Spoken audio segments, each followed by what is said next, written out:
خان کے بیٹوں نے سب تہس نہس کر دیا۔ والد کی رہائی کے لیے سر دھڑ کی بازی لگا ڈالی۔ پاکستان کے لیے طیارہ اڑتے ہی ادھر عبوری حکومت کی ٹانگیں کانپ گئیں۔ پہلا ہی دن بھاری پڑ گیا۔ خان اٹک جیل میں بیٹھا بیٹھا بھاری پڑ گیا۔ جمائمہ اور بیٹوں کی انٹری نے سب بدل کر رکھ دیا۔ ایک دم بازی پلٹ گئی۔ خان کا ترازو بھاری۔ والد کا مشن پورا کرنے کے لیے دونوں فرزند میدان میں۔ اسلام آباد ہنگامی لینڈنگ۔ میں ان کو رلاؤں گا۔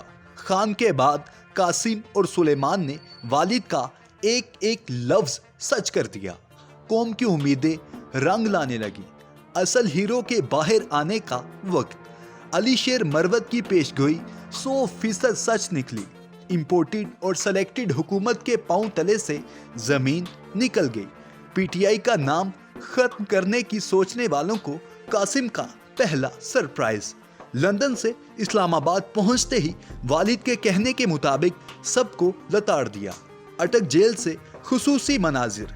کیا قاسم اپنے والد کا مقدمہ لڑنے میں کامیاب ہو سکیں گے؟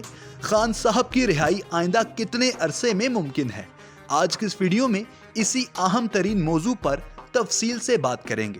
ویڈیو کی تفصیل میں جانے سے قبل گزارش ہے کہ چینل کو سبسکرائب کر لیں تاکہ ہر آنے والی نئی ویڈیو کا نوٹیفیکیشن آپ تک پہنچتا رہے۔ دوستو، خان کے بعد خان کے بیٹوں نے سب کو ایک ہی جھٹکے میں ہلا کر رکھ دیا ہے۔ جس کی امید امپورٹڈ حکومت اور بڑے بڑے دانشوروں کو نہ تھی، وہی کام ہو گیا۔ لندن سے آنے والے طیارے میں موجود دو نوجوانوں نے امپورٹڈ حکومت کی ایسی کی تیسی پھیر ڈالی۔ اٹک جیل میں بیٹھے خان کا بیٹا قاسم سب پر بھاری۔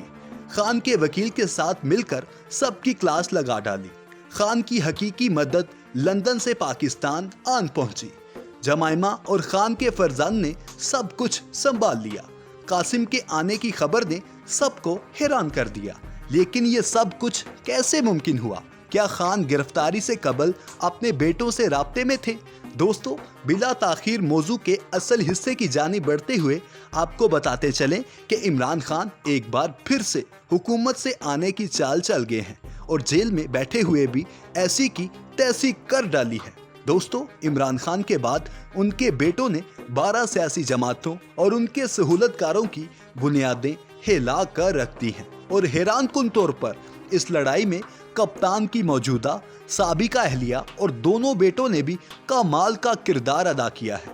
سوشل میڈیا پر ان کی کردار کشی جیسے گھنونے کام کرنے کے باوجود بشرا بی بی نے جیسے مریم اور جمائمہ خان نے جیسے کپتان کے شانہ بشانہ کھڑے ہو کر ان کا ساتھ دیا ہے، اس کی مثال اور ایسی خواتین بھی پاکستان کی تاریخی جدوجہد میں یاد رکھی جائیں گی۔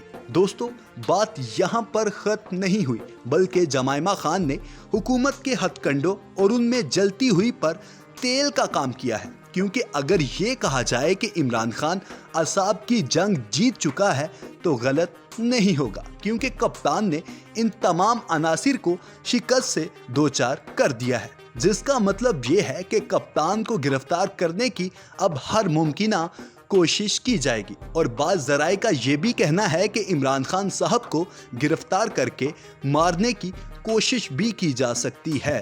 دوستو، ایسے میں کپتان کے دونوں بیٹوں اور سابق اہلیہ کے لیے بھی ایک کڑا امتحان ہے، جس پر انہوں نے اپنے والد کے شانہ بشانہ کھڑے ہونے کا فیصلہ کیا ہے۔ ان مشکل ترین حالات جبکہ پاکستان اور وطن عزیز کی دشمن قوتیں عمران خان صاحب کو زیر کرنے میں مصروف ہیں، تو ایسے میں عین ممکن ہے کہ کپتان کے دونوں بیٹے والد کی خاطر پاکستان آئیں اور اس جدوجہد میں حصہ لیں۔ دوستو، نگران وزیر اعظم اور بلوچستان عوامی پارٹی یعنی باپ کے سینیٹر انوار الحق کاکڑ نے پارٹی اور سینٹ رکنیت سے مستعفی ہونے کا اعلان کر دیا۔ سماجی رابطوں کی ویب سائٹ ایکس پر جاری کردہ بیان میں انوار الحق کاکڑ نے کہا ہے کہ نگران وزیر اعظم کے طور پر مجھے جو بنیادی ذمہ داری سونپی گئی ہے، میں نے بلوچستان عوامی پارٹی کی اپنی رکنیت چھوڑنے اور سینٹ کے عہدے سے دستبردار ہونے کا فیصلہ کیا ہے۔ سب سے دعاؤں کی درخواست ہے۔ یہ اعلان سبق دوش ہونے والے وزیر اعظم شہباز شریف اور اپوزیشن لیڈر راجہ ریاض کے درمیان 2 دن کی بات چیت اور اس عہدے کے لیے ممکنہ انتخاب کے بارے میں کئی دنوں سے جاری قیاس آرائیوں کے بعد نگران وزیر اعظم کے عہدے کے لیے انوار الحق کاکڑ کے انتخاب کے انتہائی متوقع اعلان کے ایک دن بعد سامنے آیا ہے۔ ان کے انتخاب کے بعد ایوان صدر کے ذرائع نے بتایا ہے کہ انوار الحق کاکڑ 1 یا 2 روز میں نگران وزیر اعظم کا حلف اٹھائیں گے۔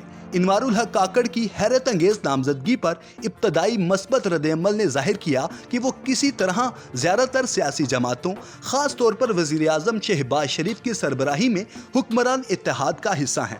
تاہم ان کی تقرری کے فوراً بعد پاکستان پیپلز پارٹی کے رہنما سید خورشید شاہ نے کہا ہے کہ ان کی پارٹی نے 3 نام تجویز کیے تھے اور بہتر آپشن تھے۔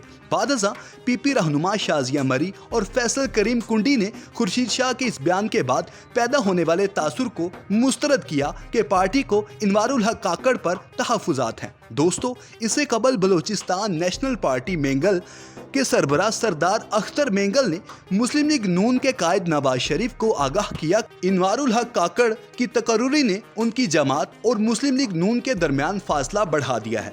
دوستو، قبل ازیں وزیر اعظم اور پاکستان مسلم لیگ نون کے صدر شہباز شریف نے انوار الحق کاکڑ کو نگران وزیر اعظم بننے پر مبارکباد دیتے ہوئے کہا ہے کہ امید ہے کہ وہ ملک میں شفاف، آزادانہ اور غیر جانبدارانہ انتخابات کے انعقاد کو یقینی بنائیں گے۔ وزیر اعظم دفتر کے میڈیا ونگ سے جاری بیان کے مطابق شہباز شریف نے کہا ہے کہ بلوچستان سے نگران وزیر اعظم کا انتخاب خوش آئند ہے۔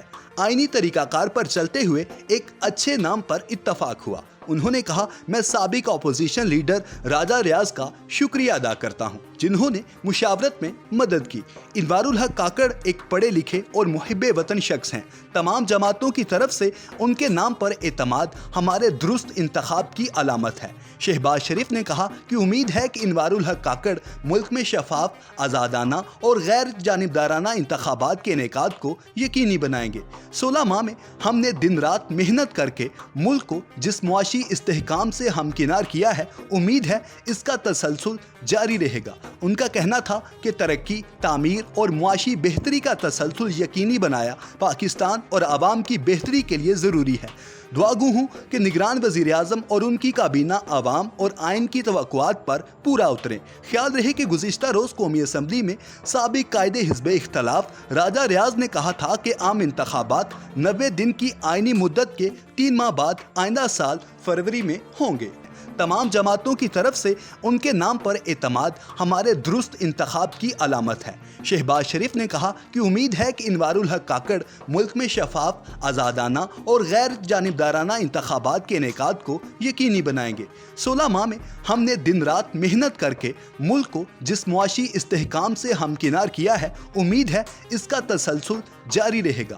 ان کا کہنا تھا کہ ترقی، تعمیر اور معاشی بہتری کا تسلسل یقینی بنایا پاکستان اور عوام کی بہتری کے لیے ضروری ہے۔ دعا گو ہوں کہ نگران وزیر اعظم اور ان کی کابینہ عوام اور آئین کی توقعات پر پورا اتریں۔ خیال رہے کہ گزشتہ روز قومی اسمبلی میں سابق قائد حزب اختلاف راجہ ریاض نے کہا تھا کہ عام انتخابات 90 دن کی آئینی مدت کے 3 ماہ بعد آئندہ سال فروری میں ہوں گے۔